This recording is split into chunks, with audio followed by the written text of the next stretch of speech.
Hey everyone, hope you're doing great. Welcome back to my channel.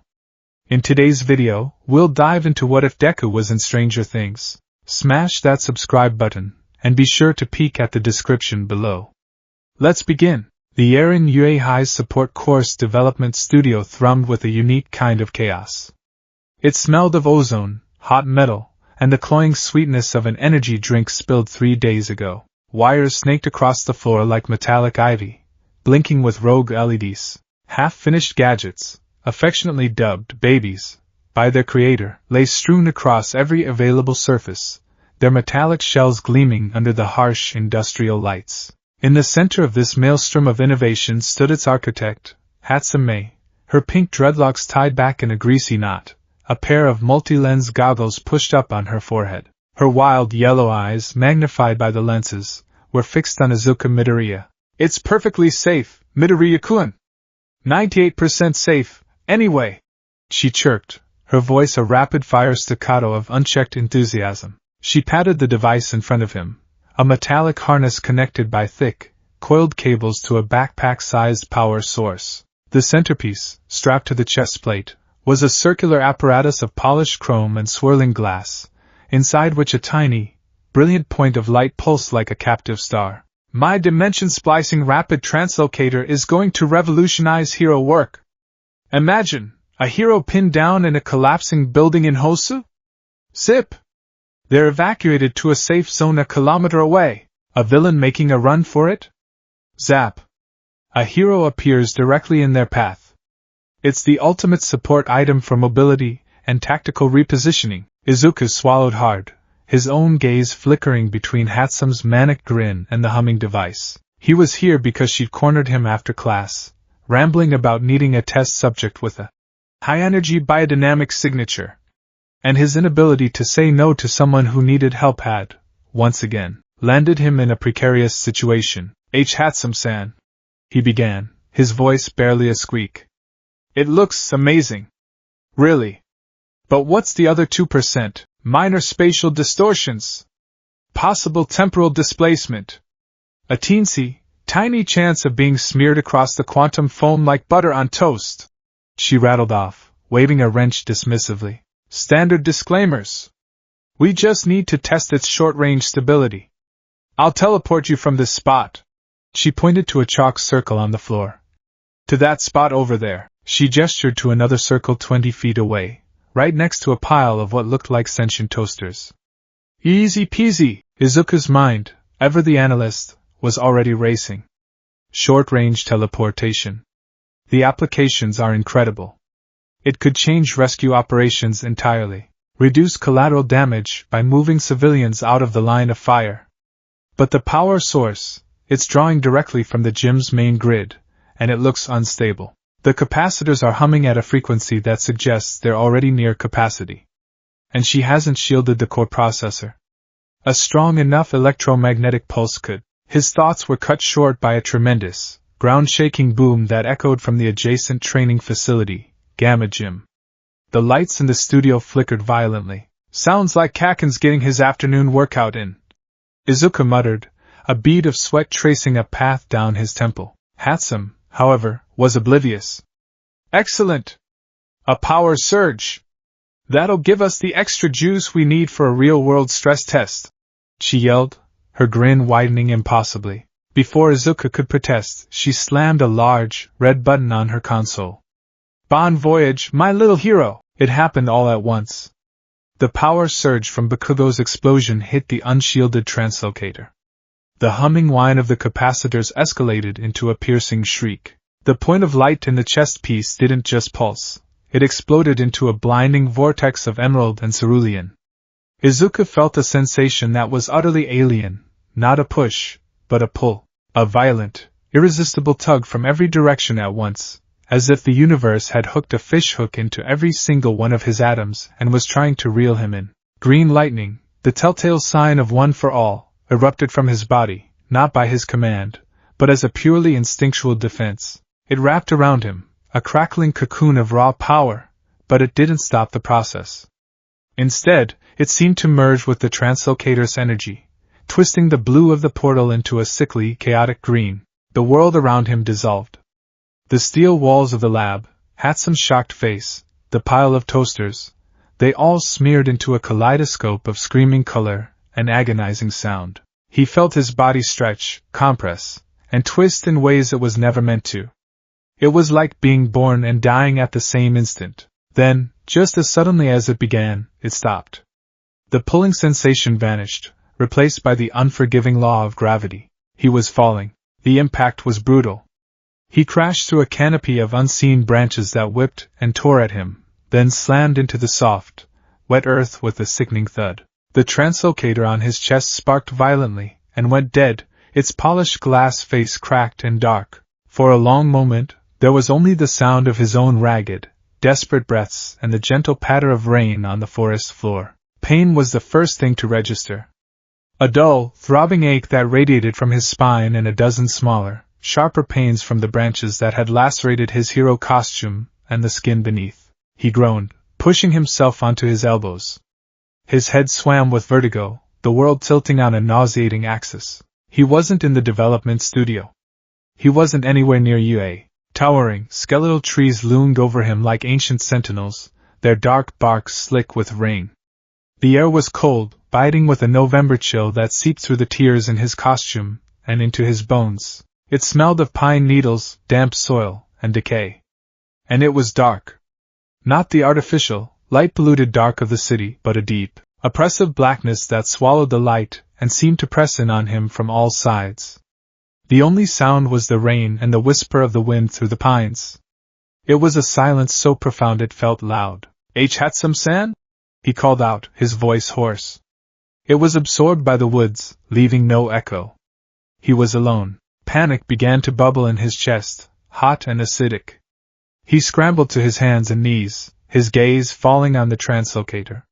He fumbled with the release clasps, his fingers shaking, and pulled the device off. It was a wreck. The central glass was shattered, the intricate wiring within frayed and sparking faintly before dying out completely. His heart sank into his stomach. That was his only way back. A broken baby in a world he didn't recognize. Okay, calm down, he told himself, forcing the frantic edge out of his thoughts. Analyze.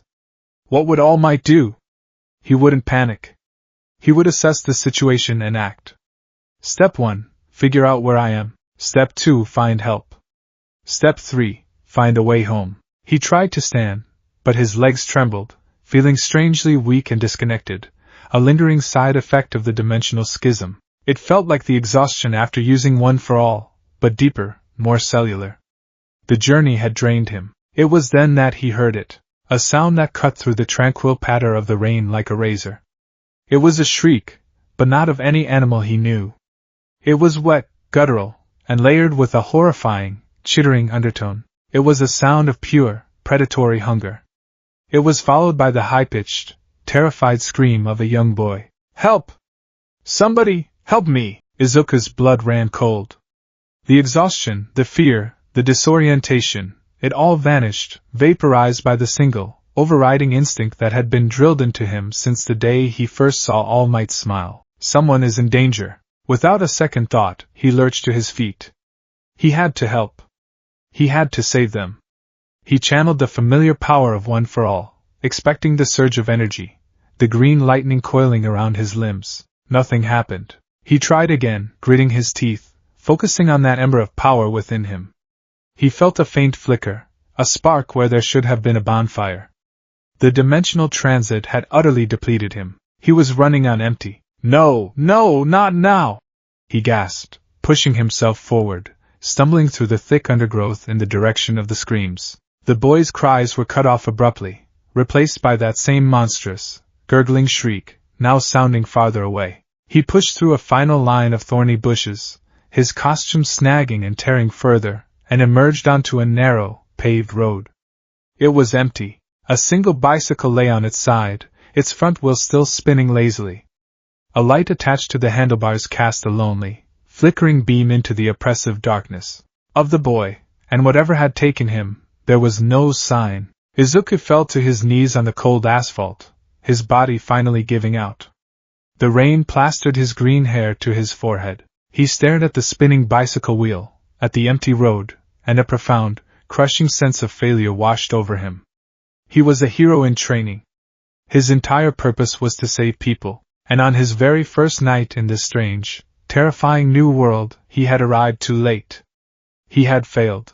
He didn't know how long he stayed there, shivering in the cold and the rain, before the exhaustion finally won. He crawled off the road, dragging himself back into the relative cover of the trees, and curled up at the base of a large pine. With the image of the lonely bicycle burned into his mind, Izuku Midoriya slipped into a fitful, miserable unconsciousness. The next day dawned gray and overcast. Izuku awoke to the chirping of birds and the agonizing stiffness of his entire body. Every muscle screamed in protest as he sat up. He was cold, hungry, and caked in mud. His heroic debut costume, the one his mom had lovingly made him, already battered from the sports festival, was now a tattered, pathetic mess. He peeled off his damaged metal face guard, the familiar weight of it now feeling alien. He had to move. He had to find civilization. He took a moment to check his pockets. Miraculously, one of his analysis notebooks, number 13, was still tucked into a thigh pouch, damp but largely intact. He clutched it like a holy relic. It was a piece of home, a piece of himself. He stumbled through the woods, his internal compass completely shot. Everything looked the same, endless trees and a carpet of dead leaves. After what felt like hours, he heard voices. Young voices arguing. Hope surged through him. He pushed through the foliage, his heart pounding. He saw them before they saw him. 3 boys, about his age or a little younger, clustered around a set of power lines. One was thin with a determined look and a bowl haircut, holding a walkie-talkie. Another, curly-haired and wearing a baseball cap, was gesturing excitedly. The third, a dark-skinned boy with a camouflage bandana, looked deeply skeptical. Izuku took a hesitant step forward, snapping a twig under his boot. All 3 heads whipped in his direction. Their argument died instantly, replaced by a stunned, collective silence. Izuku saw himself through their eyes and immediately understood their shock. He was a mess of green and white fabric, torn and muddy. His hair was a wild, unkempt disaster. He was a stranger, appearing out of nowhere in the middle of the woods where their friend had just vanished. The boy in the baseball cap, the one with the curly hair, was the first to break the silence. "Whoa," he breathed, his eyes wide. The boy with the bandana, Lucas, immediately took a defensive stance. "Stay back," he warned, his voice tight with suspicion. "Who the hell are you?" Izuku opened his mouth to reply, to explain, to ask for help, but the words caught in his throat. He understood what the boy was saying perfectly. It was English, a language he'd studied in school, but a strange thing was happening. The smashed translocator, in its final throes, must have done something to his brain. He could comprehend their language as if it were his own, yet when he tried to form the words himself, his tongue felt thick and uncooperative. His own language, Japanese, fought for dominance. Biboku wa. He started, then stopped, frustrated. He tried again, forcing the foreign sounds out. "I am lost." The words came out slow, heavily accented, and clumsy. "Need help." Mike, the boy with the bowl cut, took a cautious step forward. His face was a mixture of fear and a deep, overriding worry that Izuku recognized. It was the face of someone looking for a lost friend. "Lost? What are you doing out here? Did you see anything?" "We're looking for our friend. His name is Will. He's about this tall, brown hair." Izuku's heart clenched. Will. So the boy from last night had a name. The bicycle, the scream. Guilt churned in his gut. He nodded numbly. "I heard a scream." Lucas's eyes narrowed. "You heard a scream? When? Last night?" "Yes," Izuku confirmed, his voice barely a whisper. The memory was still painfully fresh. A monster.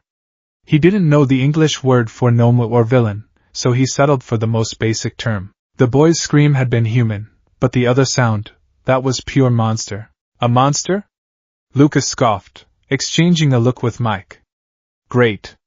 First the weirdo from the lab, now this guy. He's probably a psycho." The curly-haired boy, Dustin, was practically vibrating with excitement. He ignored Lucas completely, his gaze fixed on Izuku's bizarre attire. Your clothes, he said, pointing a finger. Is that like a uniform? Are you from the lab? Hawkins National Laboratory? Are you one of their experiments? Lab? No, Izuku said, shaking his head. This was getting more confusing by the second. He tried to explain, to give them some context, gesturing to himself. Hero. I am, hero. The word hung in the air, completely misunderstood. To them, in this world without all might, without endeavor, without UA, the word meant something from a comic book. Lucas rolled his eyes. A hero? You're crazy. Mike, let's go. He's a freak. Hold on, Mike said, his gaze intense. You heard Will scream? Did you see who took him? Izuku shook his head, shamefaced. Too dark. I was too weak. The admission felt like poison on his tongue. Dustin, meanwhile, had been rummaging in his backpack. He pulled out a compass. Guys, look. He held it up. The needle, which should have been pointing north, was spinning lazily. He took a step closer to Izuku. The effect was instantaneous and dramatic. The needle didn't just spin, it went berserk.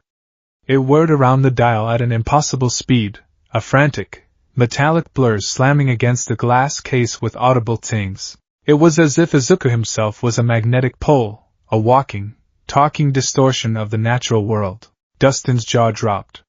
Holy shit, he whispered, his eyes wide with a scientist's awe. True north is completely off.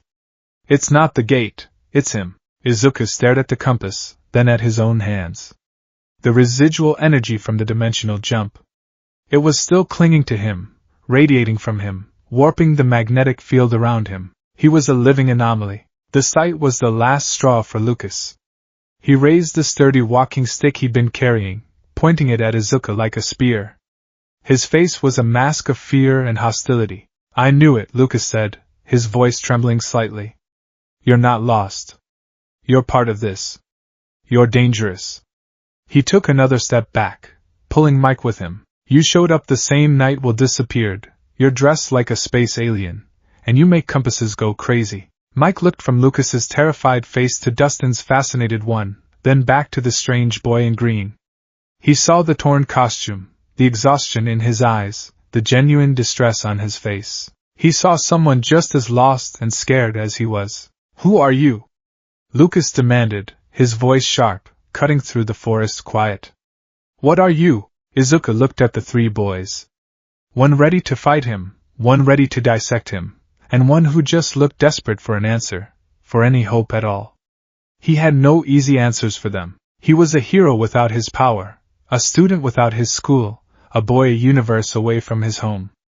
All he had was a promise he'd made to himself in the dark, a promise to the screaming boy he'd failed to save. He pushed himself to his full height, ignoring the ache in his bones, and met Lucas's glare with a flicker of the determination that had seen him through so many trials. My name, he said, the words slow but clear, is Izuku Midoriya. The silence in the Mirkwood pines was thick and heavy, broken only by the frantic whirring of Dustin's compass. The tiny metal needle slammed against its glass prison again and again, a frantic prisoner trying to escape the impossible magnetic pull of the boy in the tattered green costume. Lucas held his walking stick like a trained soldier, the wood a fragile barrier against the unknown.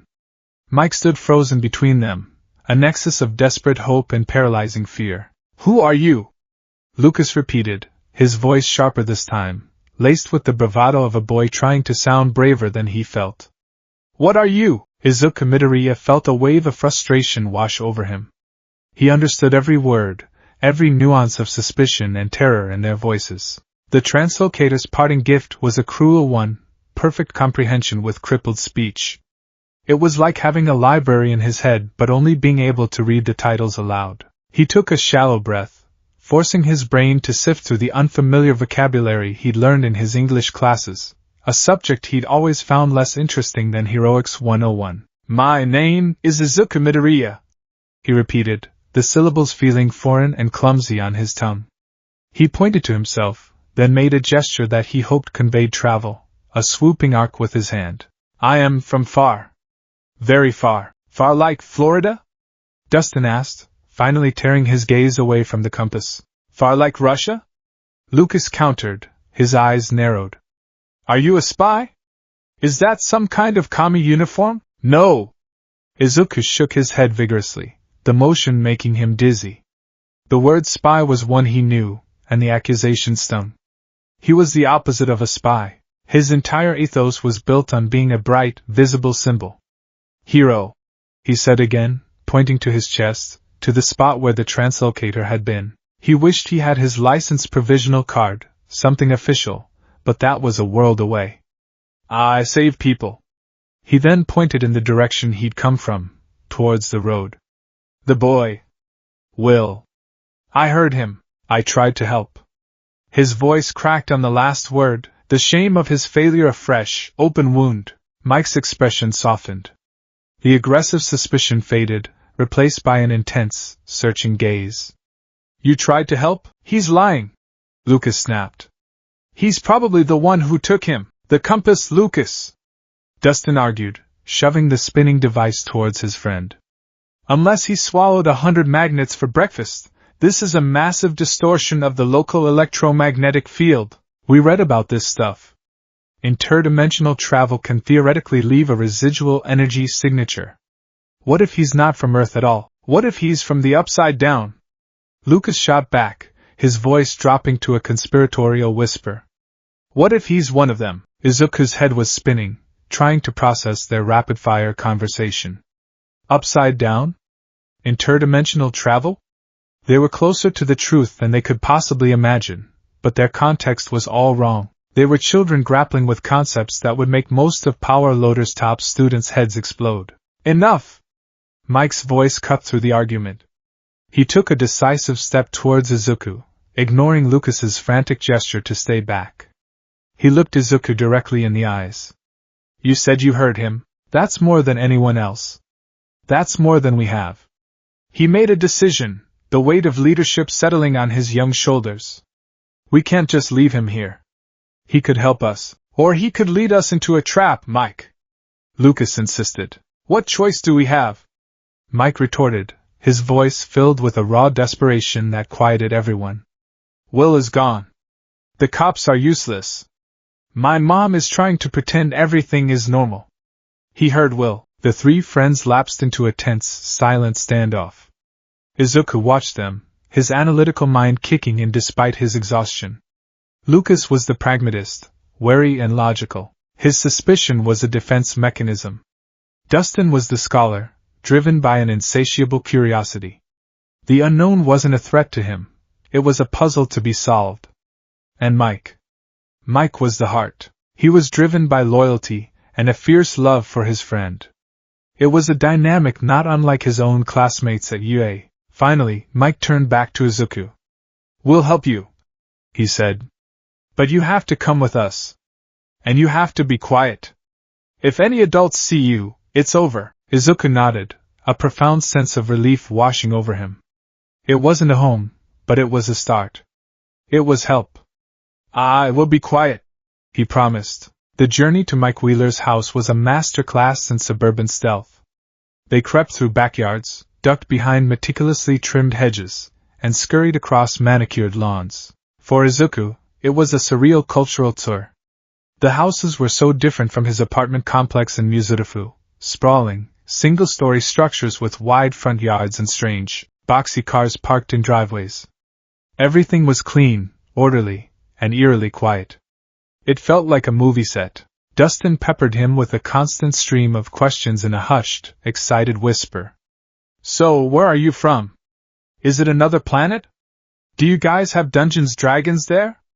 Is your body silicon-based? That would explain the energy signature. Lucas, meanwhile, kept a wary distance, walking several feet behind as if expecting Izuku to suddenly sprout tentacles and attack. They finally slipped into the side entrance of a large, two-story house and tiptoed down a set of wooden stairs into the basement.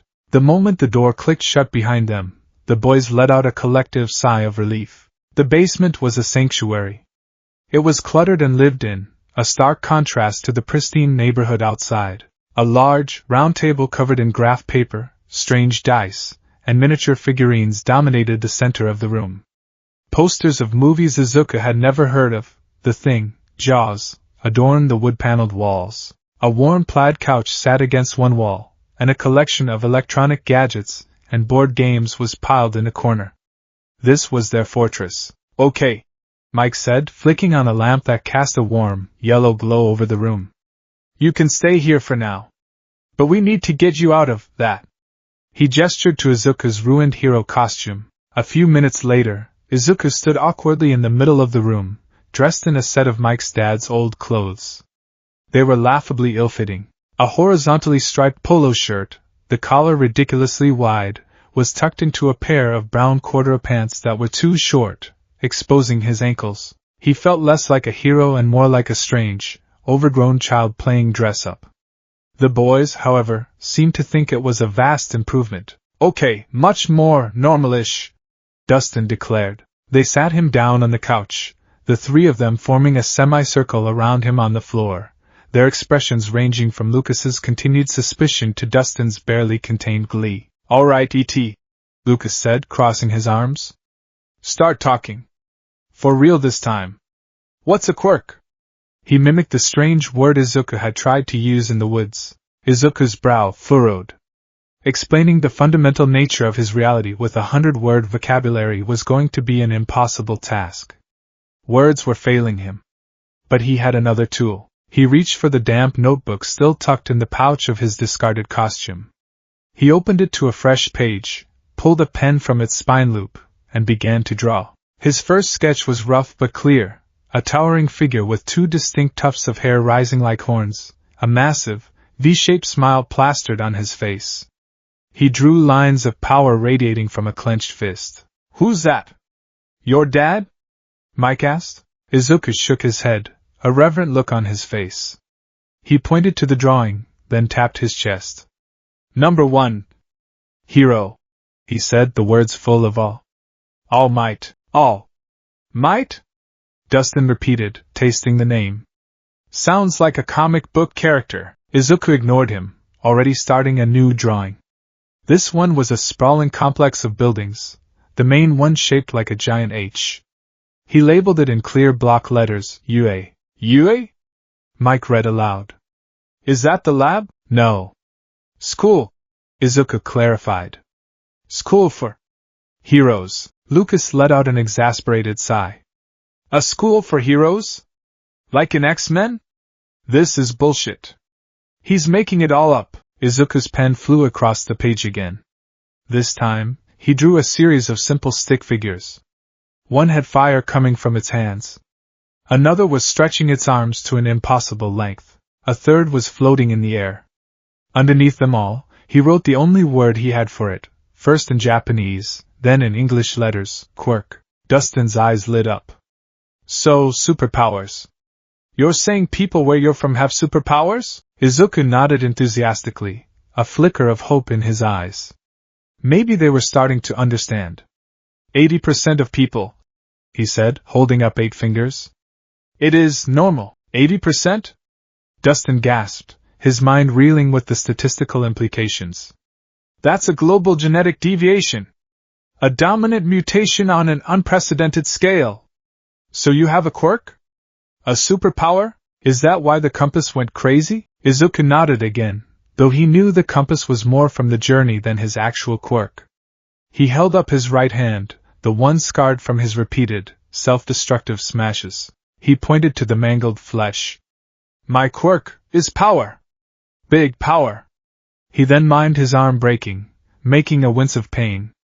It breaks me. The boys stared at his hand. The scar tissue was thick and ugly, a permanent reminder of his struggle. It wasn't a drawing.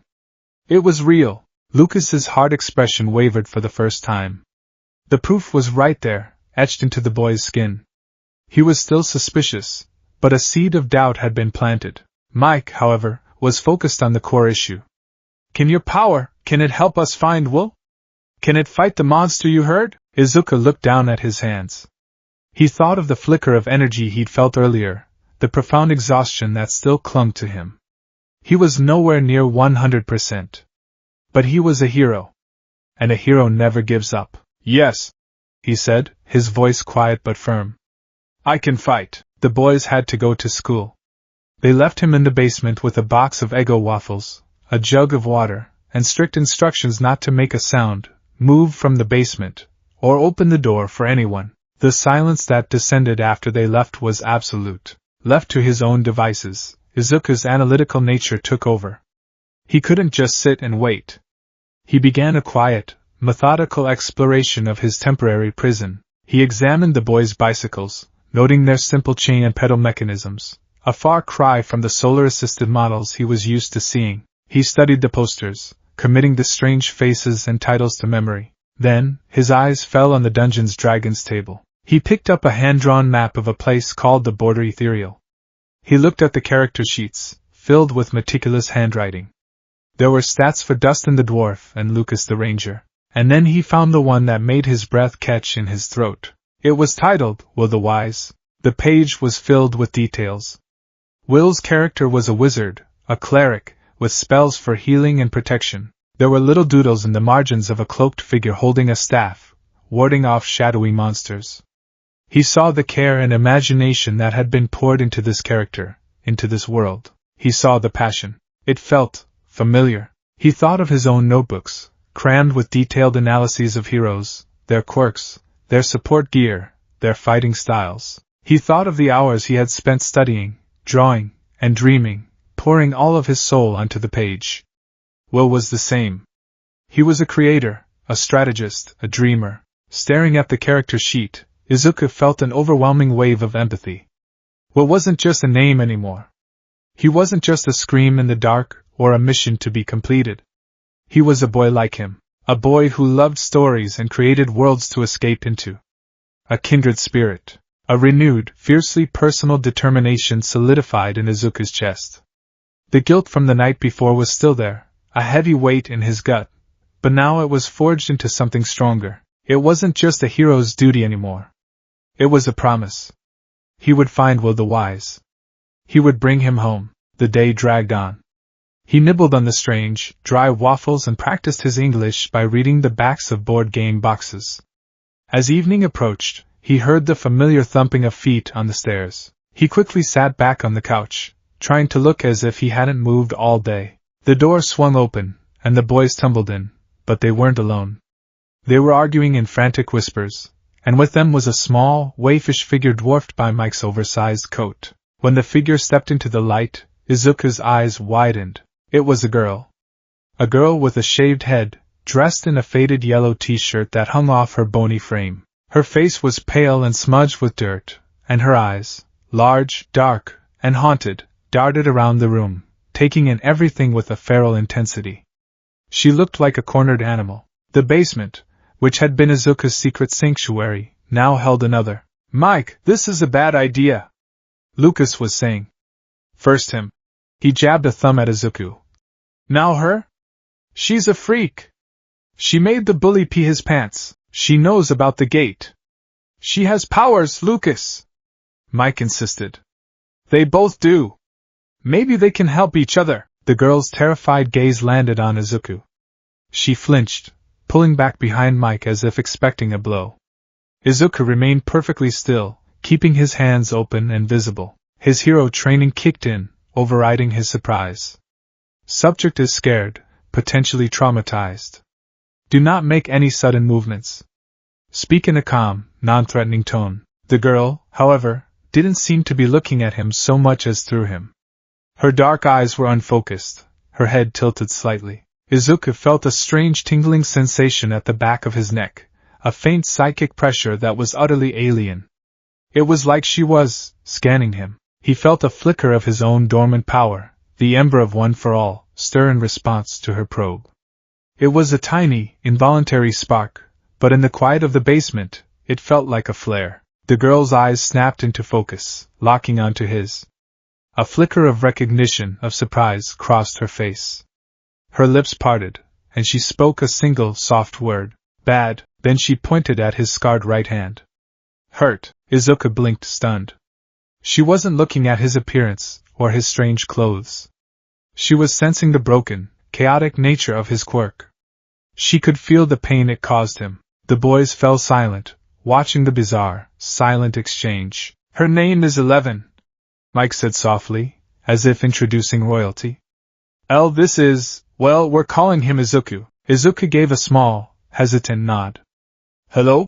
He said, his voice gentle. 11 stared at him, her expression a mixture of fear and a dawning, intense curiosity. She saw the other boys, loud and energetic. She saw the basement, strange and cluttered. But in this boy, the one in the silly striped shirt, she felt something different. It wasn't the cold, clinical energy of the scientists at the lab. It wasn't the monstrous, hungry void she'd felt in the dark. It was chaotic. A maelstrom of bright, green energy that was somehow warm. But it was also painful. She could feel the echo of shattered bones, the phantom ache of a power that devoured its user. He was like her. Broken. Powerful. She took a tentative step away from Mike, her gaze never leaving Izuku's. She was shivering, whether from cold or fear, he couldn't tell. The basement was chilly, and the thin t-shirt offered little protection. Acting on pure instinct, Izuku stood up slowly. He walked over to the plaid couch, picked up a thick, knitted afghan that was draped over the back, and folded it neatly. He approached her slowly, as one might approach a frightened deer, and held it out. He didn't say a word. He just offered it. It was a simple gesture. An act of kindness with no strings attached. For 11, who had only ever known a world of demands, punishments, and clinical transactions, it was revolutionary. She stared at the offered blanket, then up at his face. His eyes were soft, his expression open and kind. He wasn't asking for anything. He was just giving. Hesitantly, her small, trembling fingers reached out and brushed against the wool. Her hand closed around it, and she pulled the blanket from his grasp, wrapping it tightly around her shoulders. The warmth was immediate and comforting. She looked at him again, and for the first time, the terror in her eyes receded, replaced by a single, fragile spark of trust. She gave him a tiny, almost imperceptible nod. In the quiet of the Wheelers' basement, surrounded by DD manuals and half-eaten egos, the two weirdos, the two powerful, broken children from other worlds, had found their first ally. The air was thick with unspoken questions and mounting dread, but in that one small moment of shared understanding, a quiet, powerful alliance had been forged. Hawkins had secrets buried deep beneath it, but the deepest, strangest secrets were now huddled together in Mike Wheeler's basement. The air in the Wheelers' basement had grown thick with a fragile, unspoken truce. Lucas still watched the two newcomers with the wary eyes of a soldier guarding his post, but the overt hostility had been replaced by grudging curiosity. Dustin, on the other hand, was a whirlwind of scientific inquiry, his mind a fireworks display of theories and hypotheses. He sat cross-legged on the floor, his notebook open, sketching out a crude diagram of what he called the superpowered weirdo spectrum. On one side was 11, labeled psychic/telekinetic brain power. On the other was Izuku, labeled kinetic/biological body power. Izuku sat on the edge of the plaid couch, the worn fabric a strange comfort. He was watching 11. She had curled up in a corner, wrapped in the afghan like a protective cocoon, and was methodically working her way through a second box of Eggo waffles Mike had retrieved from the kitchen. She ate with a single-minded focus, as if terrified the food might vanish at any moment. Every so often, her large, dark eyes would flick up to meet his, a silent acknowledgement passing between them. They were the anomalies in this room, two living, breathing impossibilities. Okay, so let's get this straight, Dustin began, tapping his pencil on his notebook. Elle can move things with her mind. To demonstrate, he looked at her and pointed to an empty Coca-Cola can on the DD table. Elle, can you? 11 paused her eating, her gaze shifting to the can. She raised a hand, her small fingers splayed slightly. For a moment, nothing happened. Then, with a faint, almost inaudible hum, the aluminum can began to visibly dent inwards. It creased and folded, the bright red paint cracking, until it was a flattened, twisted disc of metal. It clattered onto the table, crushed as if by an invisible hydraulic press. Dustin let out a low whistle. Awesome, Mike nodded, a look of awe on his face. See? I told you. Lucas, despite himself, leaned forward, his eyes wide. Holy! Izuku watched not the can, but 11. He saw the intense concentration on her face, the slight furrow of her brow. More importantly, he saw the single, crimson drop that welled in her nostril and traced a slow path down to her upper lip. She wiped it away with the back of her hand, her expression unchanged, as if it were a perfectly normal occurrence. His analytical mind catalogued the data immediately. Telekinesis, potent and precise. The energy source appears to be internal and directly linked to her biology. The nosebleed suggests it causes significant physical strain, possibly on her vascular system. There's no outward physical exertion, no muscle engagement. It's a mental quirk, similar to a high-level version of Inko's own, but offensive in nature. The cost is physical, but hidden. Internal damage. It was the polar opposite of his own power. Okay, your turn, Izuku, Dustin said, turning his expectant gaze on him. You said your quirk is big power. Show us. Do something, Lucas scoffed. Yeah, right. He probably just has a good throwing arm. The jab, meant to be dismissive, hit a nerve. Izuku knew he had to earn their trust. In his world, a hero's debut was everything. It established their presence, their reliability. Here, in this basement, his debut was just as crucial. He couldn't be a liability, another mouth to feed and hide. He had to be an asset.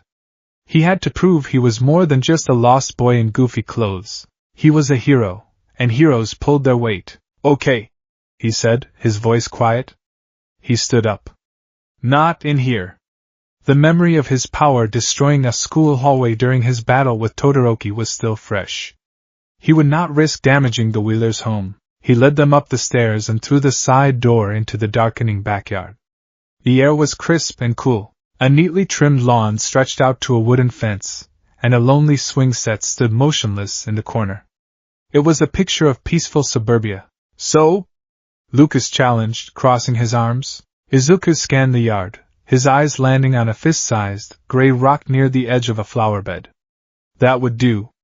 He took a deep breath, trying to calm the nervous flutter in his chest. He hadn't attempted to use one for all since the disastrous flicker in the woods.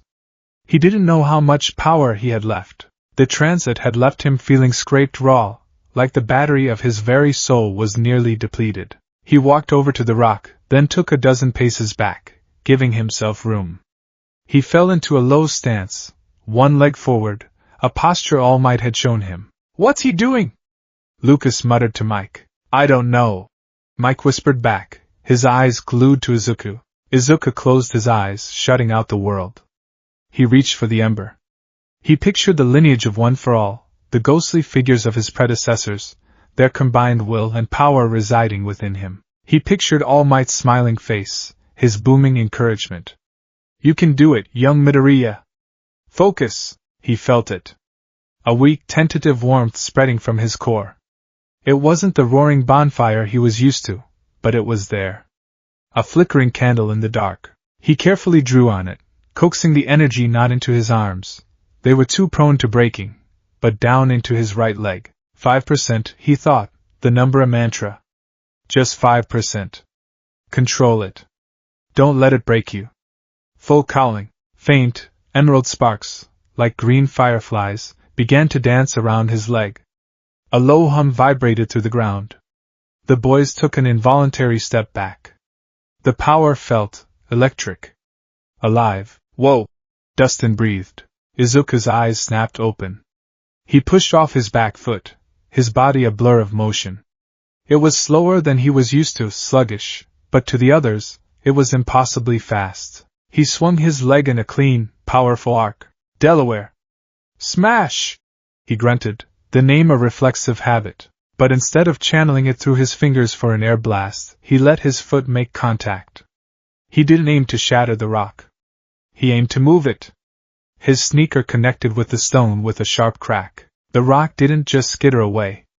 It exploded off the ground, a gray missile that shot across the entire length of the yard. It slammed into the wooden fence at the far end with a percussive thwack that echoed in the quiet evening air, leaving a fist-sized dent in the wood before dropping to the ground. The demonstration was over in a second. The green lightning vanished. And the cost came due. A wave of profound exhaustion and nausea washed over Izuku. The muscles in his legs screamed as if they'd been torn and stitched back together in an instant. His vision swam with black spots. He gasped, his legs trembling violently, and he had to drop to one knee to keep from collapsing entirely. He clutched his thigh, breathing heavily, sweat beading on his forehead. Even 5%, in his depleted state, felt like he'd just run a marathon. He looked up to see the three boys staring, their mouths agape. Dustin was the first to recover, his brain kicking into overdrive. Holy, the kinetic energy transfer! It was instantaneous! It wasn't just physical strength, there was a visible energy discharge. Your body is acting like a biological capacitor, storing and releasing massive amounts of energy in a single burst. But the metabolic cost must be astronomical.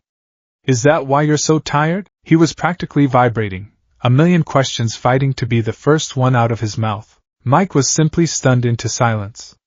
He looked from Izuku, panting on the ground, to the dent in the fence, and back again. The monster that took Will, the faceless creature from Nancy's story, it was terrifying. But this was power.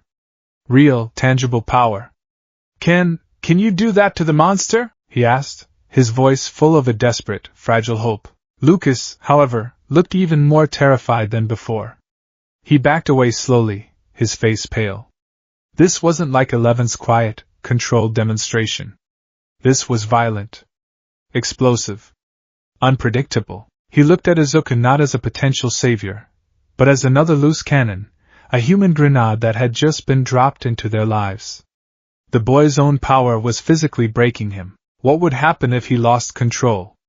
What would happen to them if they were standing too close? He's dangerous, Mike, Lucas whispered, his voice shaking. They both are. We're in way over our heads. Later that evening, the phone rang. Izuku, Mike, and Dustin were in the basement, Lucas having retreated to his own home, overwhelmed, trying to make sense of their new reality. Mike's mom called him upstairs. He was gone for a long time. When he came back down, his face was pale and etched with worry. That was my mom, he said, his voice tight. She was on the phone with Mrs. Byers. Will's mom. She's not doing good. She says the lights in her house are flickering. She thinks it's Will, trying to talk to her. Dustin looked skeptical. Power surges? It's probably the storm brewing, but Izuku's head snapped up. His fatigue was forgotten, his analytical mind latching onto the information. Flickering lights. An attempt to communicate. He'd read about early pre-Quark heroes using coded signals, light flashes, anything they could to send messages from hostage situations. It wasn't supernatural. It was a pattern. We have to go, Mike said, grabbing his coat. She sounded really scared. Mike, we can't, Dustin protested. Our parents will kill us. And what about them? He gestured between Izuku and Eleven, who was now dozing in her blanket cocoon. We'll be fast, Mike insisted. And he's coming with me. He looked at Izuku. If there's a monster, we need you. The unspoken plea was clear. Izuku nodded without hesitation. His own exhaustion was irrelevant. Mrs. Byers was the mother of the boy he'd failed. If she was in distress, he had a duty to help. He gently shook Eleven awake. Stay, he said, pointing to the ground. Safe here. She just stared at him with wide, sleepy eyes and pulled the blanket tighter. The Byers' house was chaos made manifest. Joyce Byers, a small woman with wide, frantic eyes and a face etched with sleepless grief, met them at the door. The interior of the house was a mess of tangled wires and Christmas lights, strung up on every wall, over every piece of furniture. It looked like a holiday display had thrown up inside. He's here, I know he is, Joyce said, her voice a raw, ragged thing. She gestured wildly at the lights. He's trying to talk to me. See? As if on cue, a string of multicolored bulbs above the sofa flickered, once, then twice, then went dark. Mike looked unnerved, unsure of what to say. He looked at Joyce as if she were losing her mind. But Izuku wasn't looking at Joyce. He was staring intently at the lights, his brow furrowed in concentration. He started muttering, so low that Mike could barely hear him. Furi KRU, it's not random, on, off, a binary system, short flash, long flash. His gaze was darting around the room, analyzing, processing. He saw the way one light flickered, then another across the room. It wasn't a power surge. A surge would affect a whole circuit, not individual, disconnected bulbs. This was deliberate. Targeted. It's a code, Izuku said aloud, the realization hitting him with the force of a physical blow. The boys in the woods had talked about their friend being Will the Wise. A wizard. Smart. He would be clever enough to do this. Joyce's head whipped around to face him. A code? Izuku nodded, his excitement overriding his clumsy English. Yes. Like ... Signal. Communication. He pointed to the lights. He is talking. Joyce stared at him, her frantic energy momentarily stilled. For the past day, everyone, her other son, the police chief, her friends, had looked at her with pity, with the sad, knowing eyes one reserves for the mad. But this strange boy, this friend of Mike's she'd never seen before, was looking at her with understanding. He believed her. How do we understand it? She asked, her voice trembling with a sliver of hope. Izuku's mind raced. They needed a clearer system. A key. His eyes scanned the room and landed on a can of black paint and a brush sitting on a newspaper-covered section of the floor, likely from some half-finished home repair project. An idea sparked. Here, he said, grabbing the can. He pried it open with a screwdriver he found on the counter. He pointed to the largest, emptiest wall in the living room. We make a board. For talking. For the next 10 minutes, they worked with a feverish intensity. Joyce, energized by this new hope, cleared the wall. Izuku, his hand surprisingly steady, began to paint. He painted the letters of the alphabet in 3 neat rows, large and black and clear. A, B, C, D, E. As he worked, he explained his logic in simple, direct terms. 1 flash for A. 2 for B. He tells you which light to look at. Then you count. It was rudimentary, but it was a system. Once he was finished, Joyce hung a single Christmas light above each letter, her hands shaking so badly that Mike had to help her. When they were done, the wall was an altar of desperate hope, a crude Ouija board powered by electricity and a mother's love. They stood back, waiting in the tense silence. The house was still, save for the hum of the refrigerator. Will? Joyce whispered, her voice cracking. Will, are you here? Honey, talk to me. Show me. For a long, heart-stopping moment, nothing happened. The despair began to creep back into Joyce's face. Then, a single light flickered.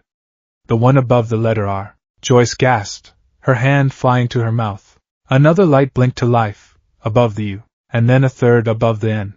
R-U-N. The message hung in the air, a clear, terrifying warning. And as the last light flickered, the wall behind the couch began to groan. The floral-patterned wallpaper started to stretch and bulge outwards, as if something immense and heavy were pressing against it from the other side. A wet, ripping sound filled the room, and a grotesque, shadowy shape began to push its way through the very fabric of the house. Joyce screamed, stumbling back into Mike. Mike cried out, grabbing her arm and pulling her away. Izuku didn't scream. He moved. He shoved the coffee table in front of them, a flimsy barrier, and stood his ground between his friends and the pulsating wall. He dropped into a fighting stance, his body thrumming with adrenaline. He could feel the pathetic dregs of one for all churning inside him, not enough for a smash, but maybe enough for a desperate defense. The air grew cold, and a low, gurgling snarl emanated from the wall, a sound that made the hairs on his arms stand on end. It was the monster from the woods. As quickly as it started, the pressure on the wall receded. The bulge shrank, the wallpaper settling back into place, leaving behind a slimy, viscous residue. The house fell silent again, the only sound their ragged, terrified breaths. Joyce was sobbing, a mixture of terror and vindicated belief. Mike was pale, staring at the slimy wall with wide, horrified eyes. The monster was real. It was right there. Izuku slowly relaxed his stance, his heart hammering against his ribs. He looked at Joyce, crumpled on the floor, held up only by Mike's trembling arm. He saw her despair, her terror, but underneath it all, he saw a core of unbreakable, ferocious hope. She knew her son was alive, and she would tear the world apart to get to him. She reminded him of his own mother, of her unwavering belief in him even when he was a quirkless, crying child. That fierce, unconditional love was a power all its own. His gaze drifted to a picture frame on an end table, knocked over in the chaos. He reached down and set it upright. It was a school photo of a young boy with a bowl cut and a wide, slightly goofy grin that didn't quite reach his eyes. It was Will the Wise. The boy from the DD sheet. The boy who was smart enough to invent a language out of Christmas lights while trapped in a nightmare world. A wave of profound, solemn duty washed over Izuku Midoriya. It eclipsed his own fear, his own desperation to get home. This was his purpose, right here, right now. He was a hero, and there was a family that needed saving. He knelt in front of Joyce Byers. She looked up at him, her face a mess of tears and streaked mascara. He met her gaze, his own eyes burning with a conviction she hadn't seen in anyone. He struggled for the words, his broken English feeling inadequate for the gravity of the moment. He tapped his own chest. "I will help," he said, his voice low but unwavering. He looked from her to the picture of Will. He corrected himself, finding the only, word. "I will save your son." He wasn't asking. He wasn't suggesting. He was making a vow. Joyce stared into his young, earnest face. She saw no pity, no doubt. She saw a promise. In the midst of her crumbling sanity, this strange, green-haired boy who appeared from nowhere was a rock. She reached out and gripped his arm, her fingers digging into his sleeve. "Okay," she whispered, a sob catching in her throat. "Okay." In the chaotic, light-strewn living room of a terrified mother, Izuku Midoriya's mission became clear. He was no longer just a boy who fell to Hawkins. He was Hawkins's strange, unlikely, and only hero, and he had a promise to keep. The morning after the terrifying visitation at the Byers' house dawned cold and bleak, the sky a uniform sheet of gunmetal gray. The air felt heavy, charged with the unspoken dread that had settled over the town of Hawkins. For Izuku, sleep had been a fleeting, nightmarish affair, his mind replaying the image of the wall bulging, the sound of that wet, guttural snarl. He had faced villains before, sludge monsters, men with disintegration quirks, brilliant strategists who could command ice and fire. But this was different. This was an enemy that didn't follow the rules of his world. It was a predator from a place that shouldn't exist. He was back in the relative safety of the Wheelers' basement, a sanctuary that felt increasingly temporary. 11 was awake, sitting in her corner, methodically disassembling and reassembling one of Mike's old radios, her brow furrowed in concentration. She hadn't said a word about his late-night excursion, but when he'd returned, exhausted and pale, she had looked at him with an expression that was less curious and more knowing. The news came like a punch to the gut. Mike, Dustin, and Lucas clattered down the basement stairs after school, their faces ashen. Mike was holding a copy of the Hawkins Post, his knuckles white where he gripped the paper. "They found him," Lucas said, his voice flat, devoid of its usual argumentative spark. "They found Will." Izuku's heart leaped with a frantic, desperate hope.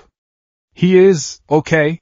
he asked, standing up so fast the worn plaid couch creaked in protest. Mike shook his head, his eyes glistening with unshed tears. He couldn't speak. He just held out the newspaper. The headline was stark and brutal. "Local boy found in quarry." Below it was a grainy, black and white photo of emergency vehicles, their lights flashing uselessly against the gray water. The hope in Izuku's chest turned to ice. It shattered, leaving behind a cold, sharp-edged emptiness. No. It couldn't be. Not after the lights. Not after the promise he had made to Joyce. He remembered his own failure in the woods, the scream he had heard. The guilt, which he had managed to forge into a weapon of determination, now threatened to drown him. Had his failure been absolute? "It's not him," a new voice said, cutting through the funereal silence. They all turned. 11 was standing, the radio parts forgotten on the floor. Her gaze was fixed on Mike, her expression intense, unwavering. "What?" Mike asked, his voice cracking. "It's not Will," she repeated more firmly this time. Dustin wiped his eyes with the back of his sleeve. They pulled his body out of the water." "No," she insisted. Her face was a mask of certainty. She then pointed to Izuku. He knows. Everyone looked at him. Izuku, lost in his own spiral of guilt, was jolted back to the present. He processed Eleven's words, her absolute conviction. He thought back to the night before. Will was alive, and he was warning them. He was fighting. A boy smart enough to communicate across dimensions wouldn't be found drowned in a quarry. It didn't add up. His analytical mind, his greatest weapon, began to fire on all cylinders, overriding the emotional devastation. Analysis. Subject: Will Byers established contact less than 12 hours ago. Communication was coherent and strategic. Indicated immediate danger. The monster appeared, suggesting Will is in its proximity. The body was discovered in Sattler Quarry. Discrepancy. How could he be in two places at once? The Upside Down, as the boys call it, seems to be a parallel location, not a spiritual one. Therefore, his physical body should be with his consciousness. She is right, Izuku said, his voice gaining strength with each word. He walked over and took the newspaper from Mike's limp grasp. He stared at the photo. It is wrong. All wrong. What do you mean? Lucas asked, a flicker of his old skepticism returning. It's a body, Izuku. The cops identified him. Cops can be wrong. Izuku countered, remembering countless news reports where initial police statements were later corrected by on-the-scene hero agencies. The evidence, it does not fit. He looked at his new friends, his eyes burning with a renewed fire. He would not let them give up. He would not let himself give up. We investigate. We find the truth. Their first stop, against all common sense, was the Byers' house. They found Joyce sitting on her front porch, smoking a cigarette with a trembling hand. Her face was a hollow mask of grief. Chief Jim Hopper was there, his police cruiser parked in the driveway.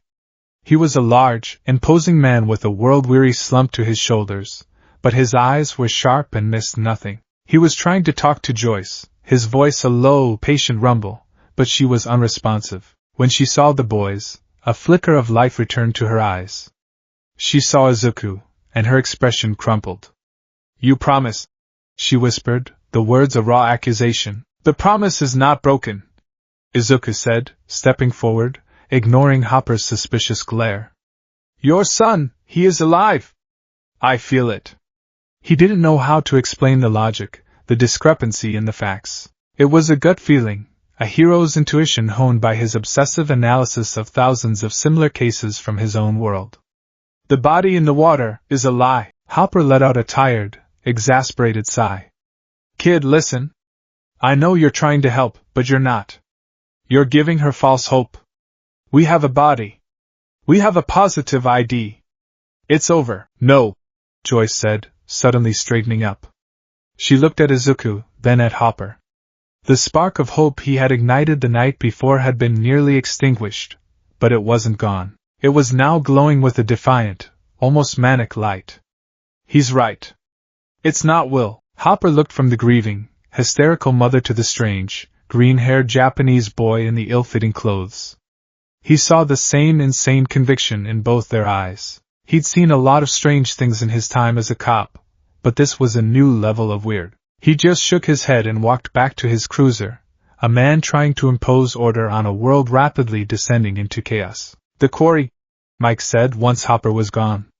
If the body is a lie, then the lie started there. We have to go see it for ourselves. The Sattler Quarry was a giant, gaping wound in the earth, a massive man-made crater filled with dark, still water. A chain-link fence, plastered with no trespassing signs, surrounded the perimeter, but a section of it was already bent back, clearly a popular entry point for local kids. The police tape was still up, fluttering like yellow prayer flags in the cold wind. The five of them, Mike, Dustin, Lucas, Izuku, and 11, stood on the cliff's edge, looking down at the water below. It was a dizzying drop, at least 60 feet. The water was black and opaque, reflecting the bruised purple sky. They said he rode his bike off the edge, Mike said, his voice barely a whisper. That's bullshit, Lucas scoffed, kicking a loose stone over the side. They watched it fall, a tiny speck, before it vanished into the water with a distant plink. Will was scared of heights. he wouldn't have come near this place at night. He would have taken the long way home, and he was a smart rider, Dustin added. He wouldn't just fly off the edge. Izuku wasn't listening to them. He was scanning the scene, his eyes missing nothing. The churned-up mud near the cliff's edge where the emergency vehicles had parked, the way the grass was flattened in a particular pattern. His gaze was drawn to the path leading up to the cliff. Where is the bicycle? Izuku asked. The cops took it as evidence, Lucas said. No, Izuku clarified, walking along the path. The tracks. The tires. Where are they? He pointed to the damp ground. There should be tracks. Mud. From the bicycle. But there is nothing. His eyes were sharp. He'd learned tracking basics as part of his foundational hero training. A bicycle ridden at speed, especially if the rider lost control, would leave deep, chaotic gouges in the soft earth. This path was unnaturally clean. The boys looked at the ground, then at each other. He was right. It was then that they heard the other voices. Cruel, taunting voices. Well, look what we have here. A nasal voice sneered. Frog Face, Toothless, and Midnight. Out looking for your freak friend? Two older boys swaggered towards them. The leader was Troy, a boy with a cruel smirk and slicked back hair. His follower was James, a lanky boy who seemed to get his confidence from orbiting Troy's nastiness. Izuku immediately stiffened. He recognized them instantly. They were bullies. Every school had them. He'd spent most of his life as their target. His body tensed with a familiar, Pavlovian cocktail of fear and resentment. But something was different now. He wasn't the quirkless, useless Deku anymore. He had power. He had friends to protect. Leave us alone, Troy, Mike said, his voice trembling but defiant. Troy's smirk widened. He shoved Mike hard in the chest, sending him stumbling backward, dangerously close to the cliff's edge. What was that, Frog Face? I couldn't hear you. I said leave him alone, Dustin yelled, stepping forward. James just laughed and shoved Dustin to the ground. Dustin's hat flew off, and he landed hard on his arm with a cry of pain. Everything in Izuku snapped into focus. The grief, the confusion, the fear, it all burned away, leaving behind a cold, clear certainty. This was a situation he understood. This was a language he spoke fluently. A villain, no matter how petty, was hurting innocent people. His friends. Before Lucas could even raise his walking stick, before Mike could regain his balance, Izuku moved. He didn't charge. He didn't yell.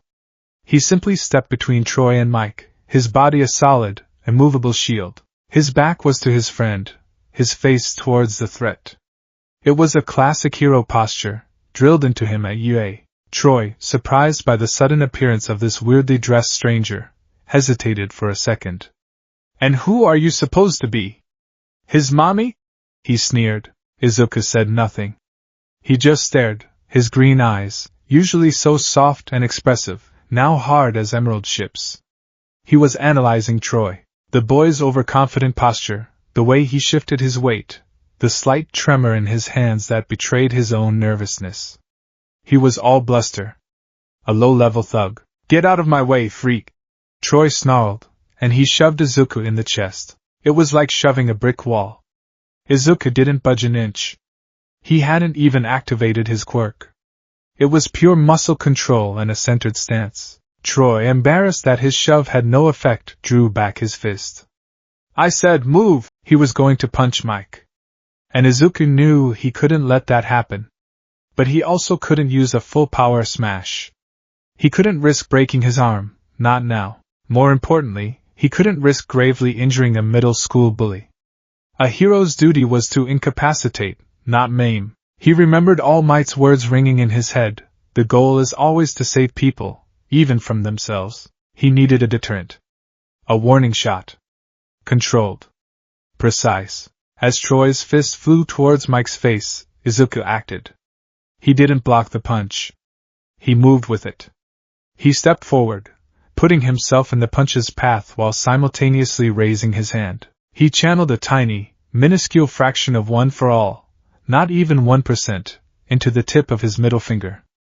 A flicker of green lightning, almost too fast to see, crackled around his knuckle. He didn't hit Troy. He didn't hit his arm. He flicked his finger. Delaware smash. Air Force. It was a whisper of the real technique, a mere puff of air compared to the hurricanes he could create.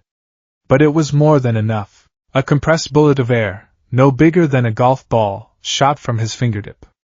It struck the ground directly at Troy's feet. The impact was sharp and loud, like a firecracker going off.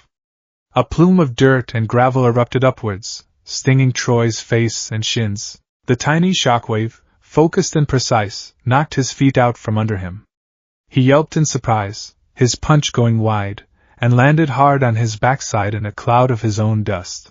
Silence. Troy sat on the ground, stunned and sputtering, dirt in his mouth. James stared, his jaw hanging open, unable to process what had just happened. It was like the boy in the striped shirt had snapped his fingers and made the ground itself attack Troy. Izuku stood over him, his hands still slightly raised. The green lightning was gone. His expression was calm, serious. "Leave them," he said, his voice low and steady, his English simple but the meaning unmistakable. Alone. From the edge of the trees, hidden from the bully's view, 11 watched the entire exchange. She had seen the flicker of green light. She had felt the tiny, controlled burst of power. It was the same energy she'd felt from him in the basement, but this time it was focused, directed. He hadn't hurt the boy, not really. He had used his power to protect. Protect. The word he had taught her. She saw him standing there, a shield for his friends, and something clicked into place in her mind. It was a demonstration more powerful than any crushed Coke can. Troy scrambled to his feet, his face a mixture of humiliation and terror. He looked at Izuku as if he were a monster. "You're a freak!" he spat, but there was no venom in it, only fear. He grabbed James by the arm. "Let's get out of here!" They turned and fled, tripping over their own feet in their haste to escape the strange boy who could command the very earth. As soon as they were gone, the tension broke. Dustin scrambled up, brushing himself off. Mike stared at Izuku, his eyes wide with disbelief and utter admiration. "How? What? You didn't even touch him!" Mike stammered. "It was like a magic trick!" Dustin exclaimed, rushing over to examine the small crater, no bigger than a teacup, that Izuku's air bullet had left in the dirt. The displaced air pressure. It was like a miniature sonic boom. "That's amazing!" Izuku just gave a small, tired smile. The tiny exertion had barely cost him anything, but the adrenaline crash left him feeling shaky. He looked over at Mike and Dustin, making sure they were okay. His gaze then found Lucas, who was staring at him with a completely new expression. The suspicion was gone. The fear was gone. It had been replaced by a look of profound, stunned respect. Lucas finally lowered his walking stick. The sound of an engine made them all jump. Chief Hopper's cruiser was pulling up. He'd clearly seen Troy and James running like their pants were on fire and had come to investigate. "What's going on here, boys?" Hopper called out, climbing out of his car. "I thought I told you kids to stay away from here." His eyes scanned the group, lingering on Izuku. Before anyone could answer, Mike stepped forward. "It's a fake," he said, his voice ringing with newfound confidence. Hopper raised an eyebrow. "What's a fake?" "The body," Mike said, pointing at the dark water. "Will is still out there. We know it. And we're going to find him." He glanced back at Izuku, who gave him a firm, encouraging nod. The fear was still there, but now it was overshadowed by a defiant hope, a hope solidified by the strange, quiet hero standing beside him. Hopper looked at the determined faces of the boys, at the silent, shaven-headed girl, and at the foreign kid who stood among them like a silent guardian. He saw the small, fresh crater in the dirt and Troy's abandoned baseball cap lying nearby. Something had happened here. Something he didn't understand. He sighed, the weight of the whole town seeming to settle back onto his shoulders. "Go home, kids," he said, his voice more tired than angry. "Just go home." As they walked away from the quarry, leaving Hopper to ponder the strangeness of it all, Mike fell into step beside Izuku. "You were like a superhero from a comic book," Mike said, his voice full of genuine awe. Izuku just shook his head. "Not a hero. Not yet," he said softly. He looked at his scarred hand, then back at his friends. The fight with Troy was nothing. The real monster was still out there. Just trying. Later that night, back in the quiet hum of the basement, 11 approached Shizuku. She had been silent since the quarry, watching him with an unreadable expression. She walked over to where he was sitting on the couch, examining the cracked and useless translocator on his chest, a futile attempt to will it back to life. She sat down next to him, the silence stretching between them. Then, she gently reached out and touched his right hand, her small, cool fingers brushing against the thick, ropey scar tissue near his knuckles. It was the hand that had broken over and over again. The hand that held a power that hurt him. Izuku looked at her, surprised. She didn't say anything. She just lifted her own left arm, pushing up the sleeve of her t-shirt. There, tattooed starkly against her pale skin, was the number, 011. A brand. A designation. A symbol of a life that was not her own. He looked at his scarred hand, a testament to a power he chose but couldn't control. He looked at her branded wrist, a symbol of a power she never asked for and had been controlled by. They were both marked by the very things that made them special. They were both living with the pain of their own abilities. He gently placed his fingers over the number on her wrist, a gesture of shared understanding, of a shared burden. No words were needed. In the silent language of scars and symbols, the two weirdos in the Wheelers' basement understood each other perfectly. They were both weapons. They were both broken, and they were both a very long way from home. The day after the confrontation at the quarry was a crucible of nervous energy. The boys, now united in their belief that Will was alive, had thrown themselves into Operation Mirkwood with a renewed, almost frantic zeal. Mike's basement was transformed into a veritable war room. Maps of Hawkins and the surrounding woods were taped to the wood-paneled walls, with red marker denoting the path Will would have taken, the location of his abandoned bicycle, and the quarry. Dustin, armed with stacks of books from the library on theoretical physics and dimensional gateways, was trying to triangulate the location of the gate using his compass and Izuku's lingering energy signature as conflicting data points. Izuku found himself at the center of this whirlwind, a strange mixture of tactical advisor and living science experiment. Dustin would periodically ask him to stand in different corners of the room to see how it affected the compass needle. Lucas, his suspicion now fully replaced by a pragmatic acceptance, would grill him on his powers, trying to quantify his limits. "So you can flick the air hard enough to knock someone over," Lucas stated, pacing back and forth. "Can you do that to the monster? Can you just flick it into another dimension?" Izuku shook his head, frustration knotting his brow as he struggled to find the right words. "No. Is small power. For big power." He held up his right arm, the one scarred and mangled from the sports festival. The memory of the blinding pain, the sickening snap of bone, was still vivid. "It breaks." The stark reality of his words silenced them. His greatest strength was also his greatest weakness, a double-edged sword that he was terrified to wield. He was a glass cannon, and he knew he might only get one shot against the real monster.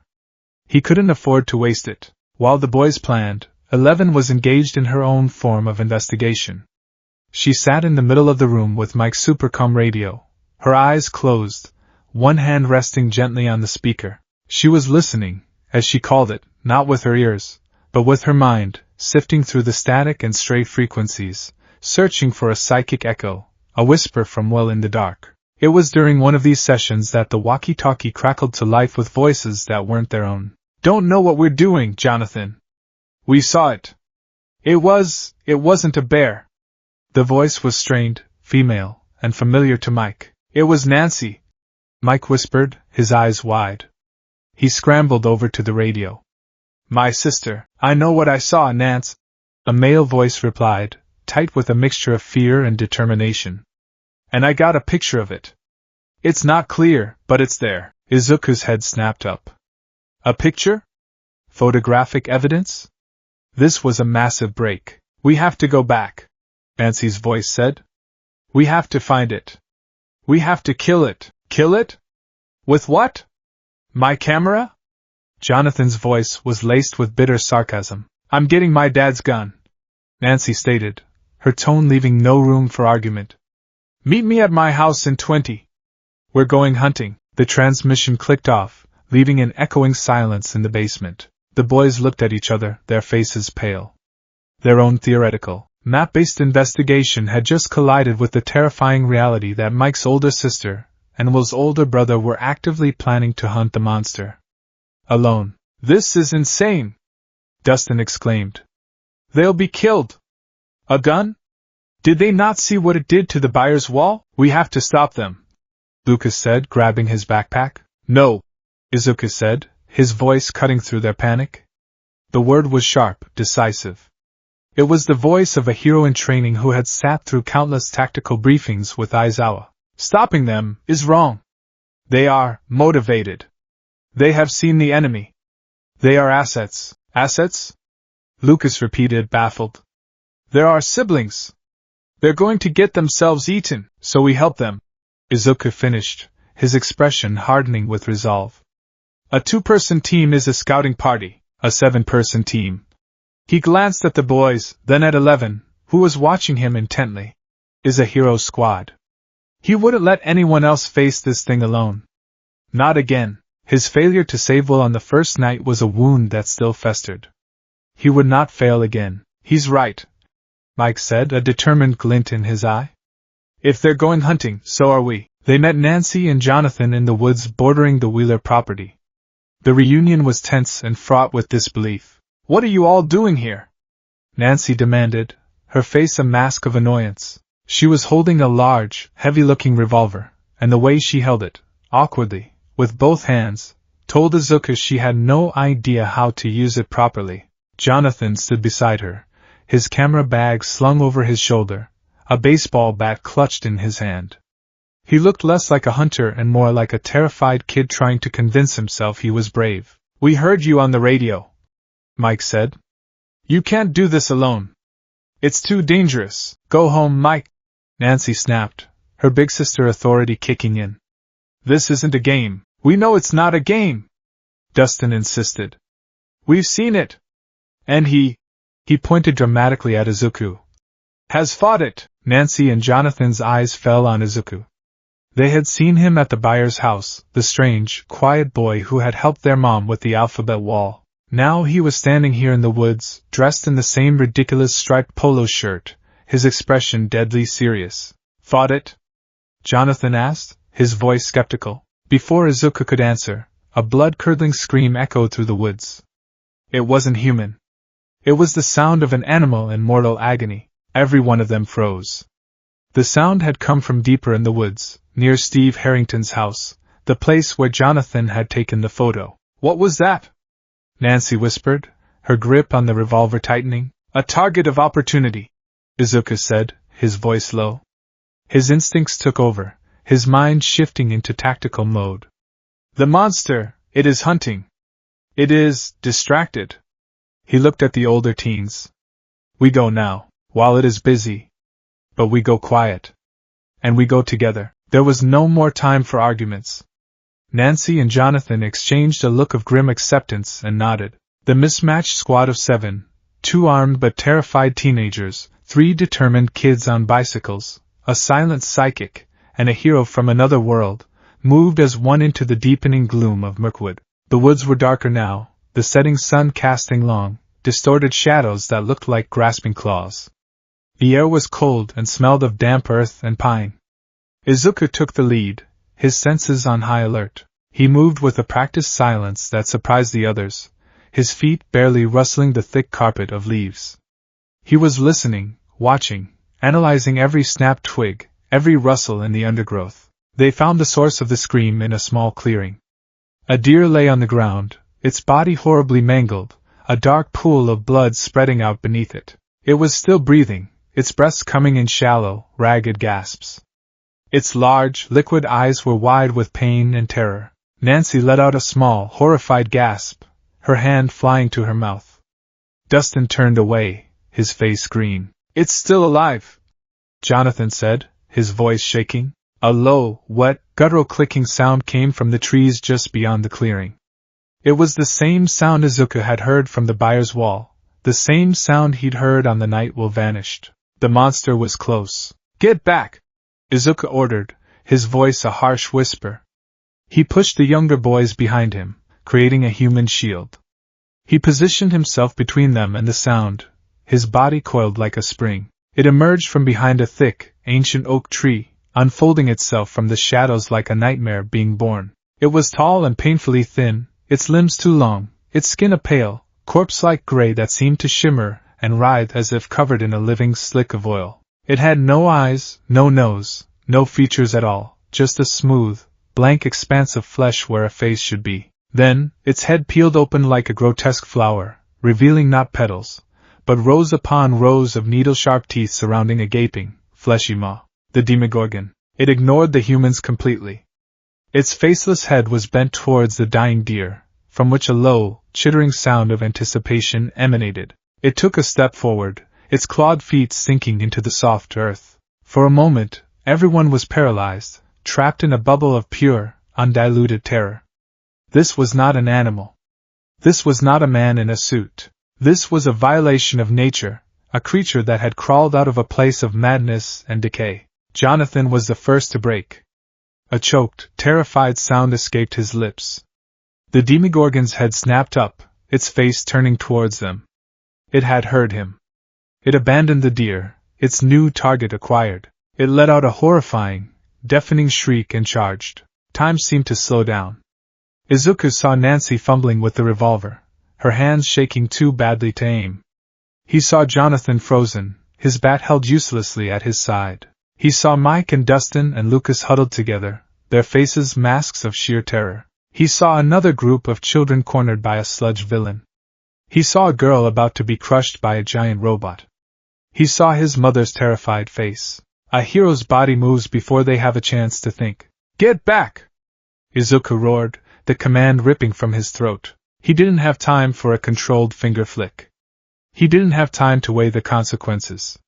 He just had to act. He pushed every ounce of the depleted energy he had into a single, desperate gamble. He felt the familiar, searing heat of one for all flooding his right arm, the one that was already a tapestry of scar tissue. Green lightning, brighter and more violent than anything they had seen before, erupted around him, illuminating the dark woods in a strobing, emerald light. He charged to meet the monster head-on. Detroit. Smash! He poured everything he had into that single punch. It wasn't the 100% he'd used against the zero-pointer, but it felt like it.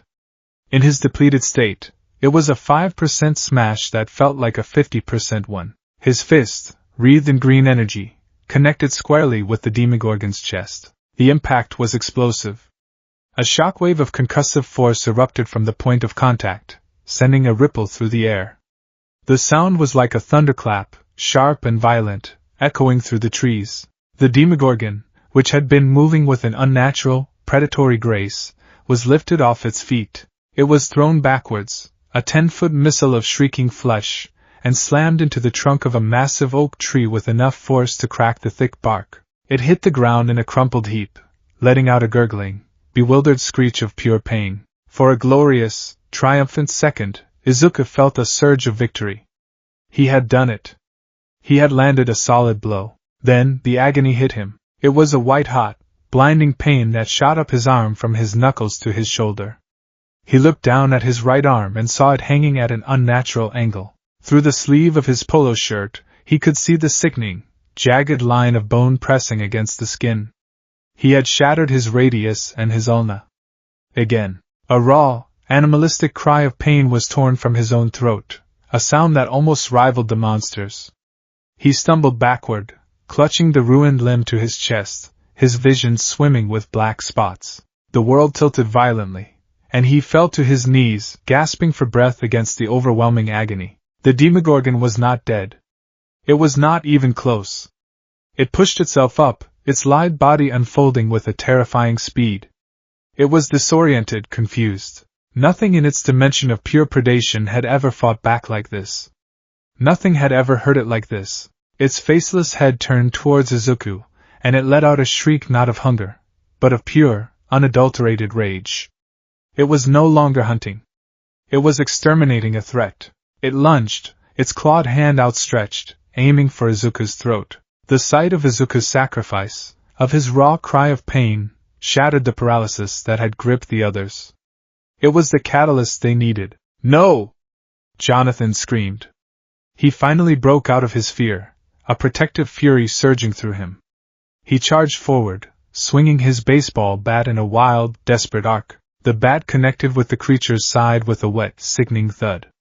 It had little effect, barely making the creature flinch, but it was enough to divert its attention for a precious second. At the same time, Nancy finally got the revolver aimed. The fear was still there, but now it was forged into a cold, hard resolve. She pulled the trigger. The gun bucked in her hands, the report deafeningly loud. The first shot went wide, burying itself in a tree. She fired again. And again. The third bullet struck the Demogorgon in the shoulder. It shrieked, a high-pitched sound of pain, and stumbled back. The monster was wounded, enraged, and confused by this sudden, coordinated assault. It looked from the boy with the bat to the girl with the firearm to the crumpled, green-haired child on the ground who radiated a strange, painful energy. It was outnumbered. It was hurt. Its predatory instincts took over. It chose survival. It turned and scrambled towards the tree it had been thrown against. For a split second, the bark of the tree seemed to shimmer, to liquefy. It became a grotesque, pulsating membrane of organic tissue, a vertical wound in the fabric of reality. The Demogorgon didn't hesitate.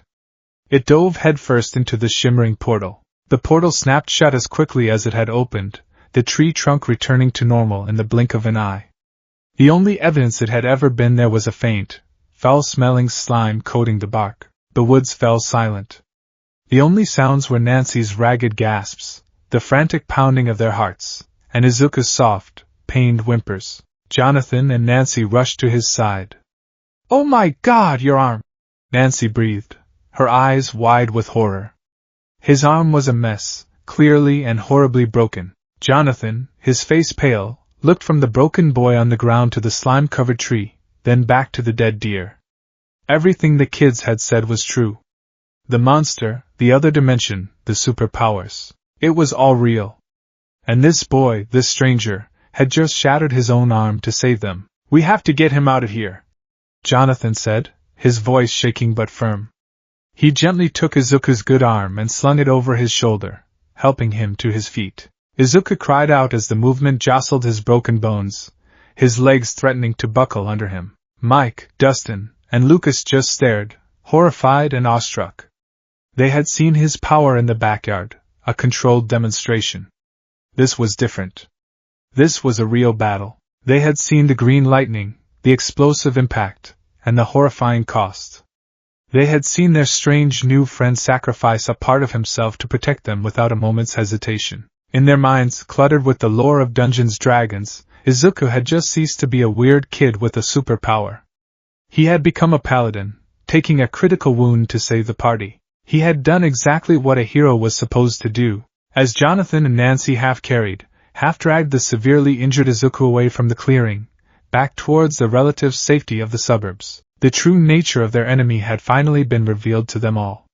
They had seen the face of the Upside Down. And they had seen the terrible, painful price of fighting it.